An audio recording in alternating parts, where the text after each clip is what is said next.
બોટાદ જિલ્લાના ખેડૂતોએ ચાલુ વર્ષ દરમિયાન જીરુનું મોટા પ્રમાણમાં વાવેતર કરવામાં આવ્યું હતું. જીરુના સારા ભાવ મળે તેવી ખેડૂતોમાં આશાઓ સેવાઈ રહી હતી. જીરુની ખરીદી બોટાદ માર્કેટિંગ યાર્ડ ખાતે શરૂ કરવામાં આવી હતી, પરંતુ બોટાદ જિલ્લાના માર્કેટિંગ યાર્ડમાં જીરુના ભાવે ખેડૂતોને રોવડાવ્યા હતા અને આશા પર પાણી ફેરવવામાં આવ્યું હતું, જેમાં બોટાદ જિલ્લામાં ખેડૂતો મોટા પ્રમાણમાં જીરુનું વાવેતર કર્યું હતું. સારા ભાવ મળવાની આશાએ મહેનત કરી પાક તૈયાર કર્યો હતો, પરંતુ ઉત્પાદન સમયે જીરુની નિકાસ બંધ થતાં ભાવમાં 2000 રૂપિયા સુધીનો ઘટાડો થયો છે. બોટાદ યાર્ડમાં જીરુની આવક વધી રહી છે, જેના ભાવ 3000 થી 3500 સુધી બોલાઈ રહ્યા છે. ખેડૂતને યોગ્ય ભાવ મળતા નથી અને ઉત્પાદન ચાલુ સિઝનમાં ઓછું થતું હોય છે. ખેડૂતને બેવડો માર પડ્યો છે. શૈલેષ ભરવાડ દ્વારા જણાવવામાં આવ્યું કે હાલ જીરુનો ભાવ 3500 થી 4000 ચાલે છે. સરકાર નિકાસ બંધ કરી છે, જેથી ભાવ ખેડૂતને મળતા નથી. નિકાસ બંધ હોવાથી ખેડૂતને રડવાનો વારો આવ્યો છે. હાલ જે નિકાસ બંધ કરી એ શરૂ કરે, જેથી ખેડૂતને સારા ભાવ મળે એવી માંગ કરવામાં આવી છે. હાલ ખેડૂત ખૂબ જ પીડાઈ રહ્યો છે. ખેડૂત માટે વહેલી તકે આ નિર્ણય લેવામાં આવે તેવી માંગ કરવામાં આવી છે. મારું નામ અર્જુનભાઈ લાખાભાઈ, નામ અમારું ગુણસરા. અત્યારે તમે જીરું વેચવા આવ્યા છો, કેવા ભાવ મળે જીરુના?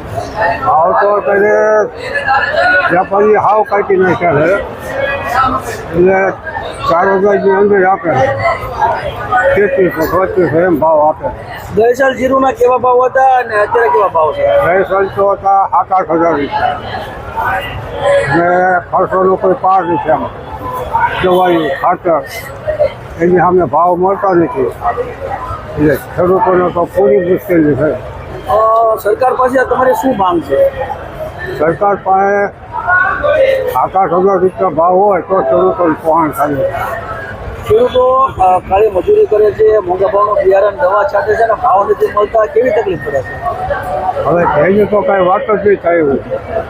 પહેલાં પ્રથમ તો અત્યારે ખાસવું એ મોંઘું પડે છે, જનાવરની છે અને ખુશિયા મારવા પડે, રાતે હાંસવા જવું પડે, એ બાજુ કાંઈ મળતું નથી. જો કાંઈ ભાવ સરકાર આપે, વિકાસ કરે કાંઈ, તો ખેડૂતોને ભાવ મળે તો મારે એકે જમીન વેચવાનો વારો આવે છે. મારું નામ શૈલેષ ભરવાડ. અત્યારે ભાવ 3500 થી 4000 રૂપિયા ભાવ ચાલે છે. આ હાલ પૂરતી સરકારે નિકાસ બંધ કરી છે જીરાની, એના હિસાબે ખેડૂતોને પૂરતા ભાવ નથી મળતા, અને મારી એવી માંગણી છે કે અત્યારે ખેડૂત રોવાનો વારો આવી રહ્યો છે અને ખેડૂતોને ભાવ વધે એવી મારી સરકાર પાસે આશા છે. સરકારે હાલ નિકાસ બંધ કરી છે, જે સરકાર આ નિકાસ ખુલ્લી કરે અને ખેડૂતોને સારા ભાવ મળે એના માટે સૌ ખેડૂતોને આશા છે સરકાર ઉપર. હાલ ખેડૂતો પીડાઈ રહ્યા છે, તેમની વેદના કોને કહેવા જાય? સરકારને કહેવા જાય કે આમ જનતા આજે પીડાય છે? તો ખેડૂતોનો અવાજ એવો છે કે સરકારની સામે રોજ ભભૂકી રહ્યો છે, સારા ભાવ મળે એવી મારી માંગણી છે. ખેડૂતો હાલ અત્યારે મોંઘી દવાઓ છાંટી અને એક ખિસ્સાની અંદર એક આમ જનતાને માર પડી રહ્યો છે, અને એના અનુસંધાન 5000 થી 6000 જેવા ભાવ આવતા હતા. હાલ પૂરતા ભાવ બહુ નિમ્ન કક્ષાએ ચાલી રહ્યા છે, જેથી ખેડૂતોને સરકાર ઉપર એક સારી એવી આશા છે. જો આશા પૂરી કરે એવી મારી માંગણી છે. હાલ બોટાદ એપીએમસી ખાતે જીરુની આવક ચાલુ થઈ છે. આજે 8-1000 મણ જેવું જીરુની આવક છે, અને ભાવ 3500 રૂપિયાથી માંડી અને સારા જીરાના 4200 રૂપિયા ભાવ છે.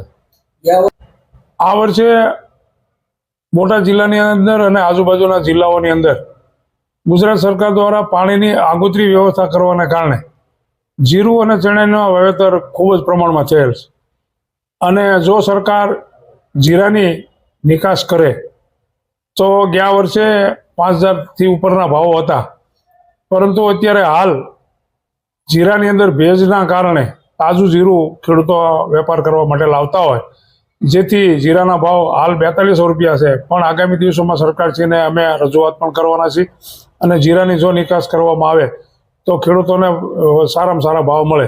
અને ગુજરાતની અંદર ગણતરીના એપીએમસીની અંદર બોટાદ એપીએમસીની જીરા અને ચણાની અંદર મહત્વની ભાગીદારી છે, ત્યારે હાલ ચણાના પણ 150 જેવા વાહનો આવે છે. આગામી દિવસોમાં સમગ્ર જિલ્લામાં 65 થી 70% ચણાનું વાવેતર છે, 20% જેવું જીરાનું વાવેતર છે અને 10% જેવું ઘઉંનું વાવેતર છે. ત્યારે સરકારશ્રીને અમે વિનંતી કરવાના છીએ અને સરકારશ્રી આગામી દિવસોમાં ચણાની ખરીદી કરવાની જાહેરાત પણ કરેલ છે. તો ખેડૂતોને 1130 રૂપિયા લેખે ચણાના પણ ભાવ મળશે. હાલ ચણા 1050ના ભાવથી સારા ચણાના વ્યાપાર થઈ રહ્યા છે. કેન્દ્ર સરકાર જો જીરું એક્સપોર્ટ કરે તો અમારી ગણતરી મુજબ 5000 થી 12 ખેડૂતોને ભાવ મળી શકે. ખેડૂતો દ્વારા માંગ કરવામાં આવી છે કે વહેલી તકે જીરુના ભાવમાં વધારો કરવામાં આવે. 6000 રૂપિયા જેટલો ભાવ થાય તેવી ખેડૂતો દ્વારા સરકાર પાસે આશા વ્યક્ત કરવામાં આવી હતી અને માંગ કરવામાં આવી હતી. હાલ તો બોટાદ માર્કેટિંગ યાર્ડ ખાતે જીરુની આવક શરૂ થઈ હતી, જેમાં જીરુના ભાવ 4335 રહેતા આખરે ખેડૂતને રોવાનો વારો આવ્યો હતો. નિકાસ વહેલી તકે શરૂ થાય અને ભાવ વધે તેવી ખેડૂતોએ માંગ કરવામાં આવી હતી.